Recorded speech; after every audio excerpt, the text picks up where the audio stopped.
રાજકોટ જિલ્લાના ઉપલેટામાં Upleta plastic manufacturing association દ્વારા આયોજિત મહા બ્લડ ડોનેશન કેમ્પ યોજાયો હતો। તમારું એક રક્તબિંદુ કોઈના જીવનનો આશરો બની શકે છે। આવો અને માનવતાના આ મહાન કાર્યમાં ભાગીદાર બનો। ઉપલેટાના પ્લાસ્ટિક મેન્યુફેક્ચર એસોસિએશન દ્વારા મહા રક્તદાન કેમ્પનું આયોજન કરવામાં આવ્યું હતું। ઉપલેટા પ્લાસ્ટિક મેન્યુફેક્ચર એસોસિએશન અને Shri Ram voluntary blood centre પોરબંદરના સંયુક્ત ઉપક્રમે ભગવતસિંહ કન્યા શાળા ખાતે મહા રક્તદાન કેમ્પનું આયોજન કરવામાં આવ્યું છે। માનવ જિંદગી અમૂલ્ય છે, જેમાં લોહીનું મહત્વ વિશે તદુપરાંત શરીર અને ઈશ્વરની સૌથી મોટી કૃપા છે, પરંતુ અકસ્માતની દુર્ઘટના ગંભીર હોય છે ત્યારે લોહીની જરૂરિયાતને પહોંચી વળવા એક જ માત્ર ઉપાય સ્વૈચ્છિક રક્તદાન। તેવા આશય સાથે આ ભગીરથ કાર્ય માટે આ બ્લડ ડોનેશન કેમ્પ રાખવામાં આવ્યો હતો। સેવાકીય કાર્યને બિરદાવવા પ્લાસ્ટિક એસોસિએશન પ્રમુખ રવિભાઈ માકડિયા, નગરપાલિકાના પ્રમુખ વર્ષાબેન ગજેરા, હરિભાઈ ઠુમર, રમેશભાઈ પાનેરા સહિતના ઉપસ્થિત રહ્યા હતા। દીપ પ્રાગટ્ય કરીને કેમ્પને ખુલ્લો મૂકવામાં આવ્યો હતો। જે સિંહ ગુજરાતી સાથે અરજી આહિર, ઉપલેટા।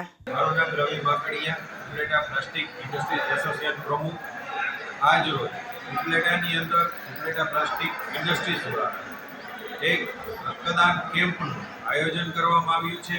આ આયોજનની અંદર ઉપલેટા ધોરાજીના લોકપ્રિય ધારાસભ્ય ડૉક્ટર મહેન્દ્રભાઈ પાડલિયા, નગરપાલિકાના પ્રમુખ વર્ષાબેન ગજેરા તથા ભારતીય જનતા પાર્ટીના તમામ કાર્યકર્તાઓ, તમામ સામાજિક સંસ્થાઓ, કોમન ઓફ ચેમ્બર્સ, અનેક વિવિધ એસોસિએશન આ કેમ્પની અંદર જોડાણા હતા। અને આજે અંદાજિત અત્યારે પણ ઘણો બધો ટ્રાફિક છે, પણ 200+ અંદાજે બ્લડ એકત્રિત કરવામાં આવે છે।